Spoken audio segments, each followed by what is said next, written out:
There are several drivers for the shift from compliance-oriented to performance-oriented operational risk management. The first set of these come just out of frustration. The board of directors, the senior executives, they're just wondering, what are we getting from our operational risk management function? How does this add up? How does this provide value for our shareholders? How does it help grow profitable revenue? The second set of drivers really came out of the whole performance review that's been going on in financial institutions during these tough economic times, looking at their financial metrics and looking at their operational metrics. Financial metrics from share price, way up high, to growth rates, profitable revenue, and operational metrics about transactions, new products launched, or customer service measurements. All these kinds of things are saying, how do we reduce risk to achieving these outcomes? Outcomes we're telling Wall Street, outcomes we're telling our customers, outcomes that we're paid on personally.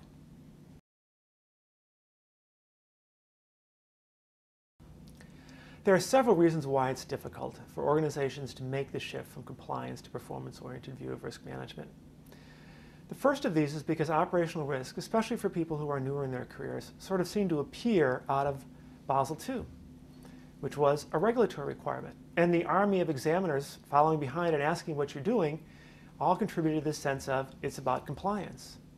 The second reason is that it was associated with GLB or SOX, at least in the United States, or a variety of other banking laws and compliance laws in other countries. All this contributed to a view of close association with compliance. It must be about compliance.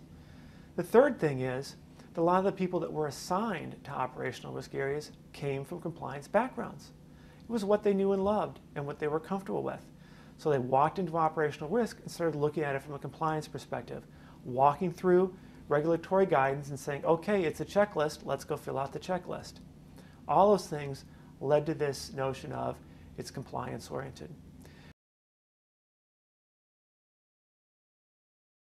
So there's several steps that an operational risk leader can take to immediately help shifting from a compliance to a more performance-oriented view of operational risk. The first thing they can do is something simple, their normal reporting package. They can look at the reporting packages, not from operational risk, but the performance packages that are around financial and operational metrics that are circulating among all the business unit, all the functional leaders, and say what's in those on a daily, weekly, monthly basis.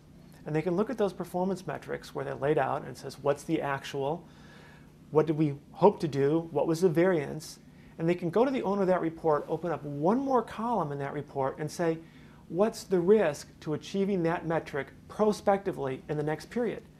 They can do simple things like color coding it, green, yellow, red, smiley faces, up and down arrows, whatever they wish. But the point is to start getting people in their regular reporting packages to think in terms of risk to achieving that metric in the next period and what they can do to minimize that risk going forward.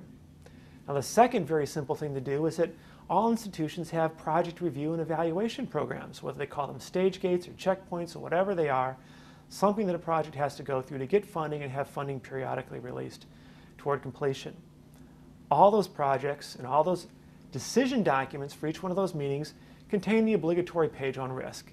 And very often it's the same. We won't sell enough, it'll cost too much, it'll take too long. Stop that. Instead, go take that page that's already there in an existing and defined process that people are already looking for and work with the project owners to make that meaningful and to show two things on that page. One, the project-oriented risk to achieving it if it goes forward to the next stage gate. And second, the impact on risk to the institution that that project can bring by doing something good and beneficial and helping manage risk to business outcomes, business objectives, business results. Now beyond this, you can look at softer things like baking risk into communications, baking risk into training materials so that people are seeing this on a regular basis and understanding what's coming out in terms of words in an email, comments made at all hands or town hall or group meetings so that they're aware of what's happening and what's going on and they're seeing the risk discussion happening live in front of them, they're seeing it followed up in emails and they know this is real and they start thinking throughout the organization about risk on a daily basis.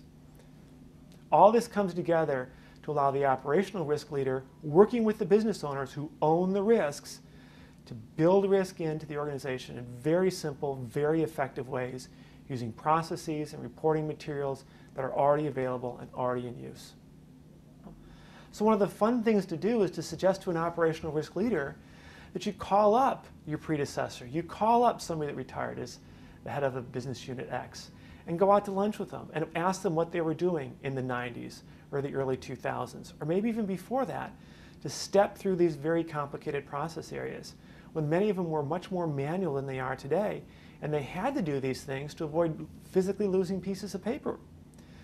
Lots of interesting and fun conversations can come out of that, and you can help recover that whole knowledge base about managing risk to operations that many institutions were very, very good at over the years.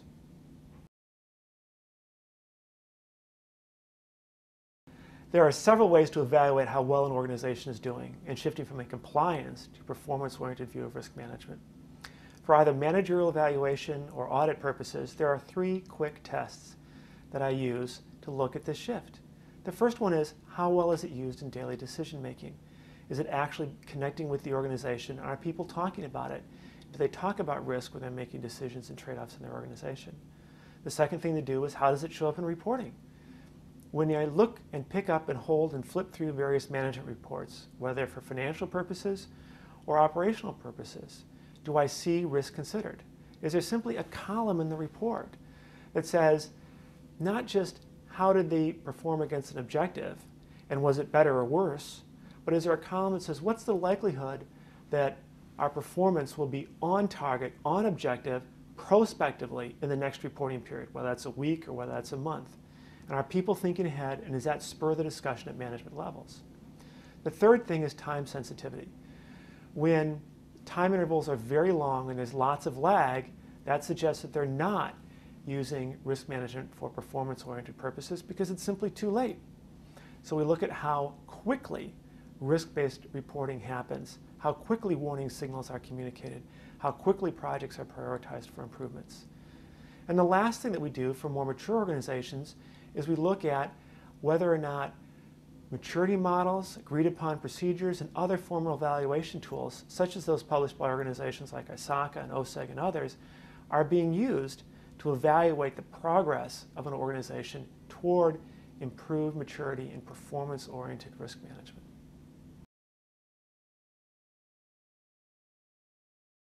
Shifting from a compliance to performance-oriented view of risk has great opportunities for the operational risk leader personally. First, it helps them align with the business objectives of the institution, from the board, the corporate management, business line management, their peers, all the way around. It allows them to tie into what's important to those people. Things that they get evaluated on in their annual performance reviews, things upon which their bonuses depend.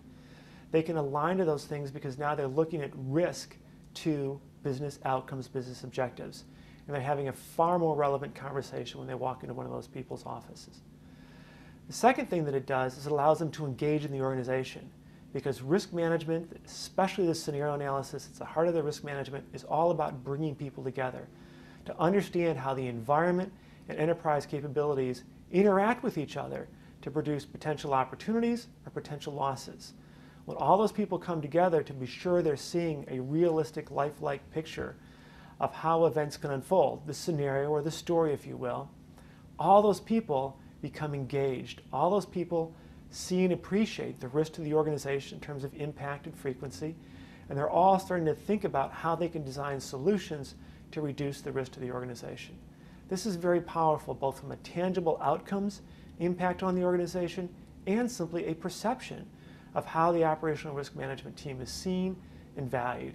And in this way, the operational risk leader is effectively building their own seat at the table because they're seen as the ones with the information, they're seen as the ones that are the shortcut to producing better results for the institution.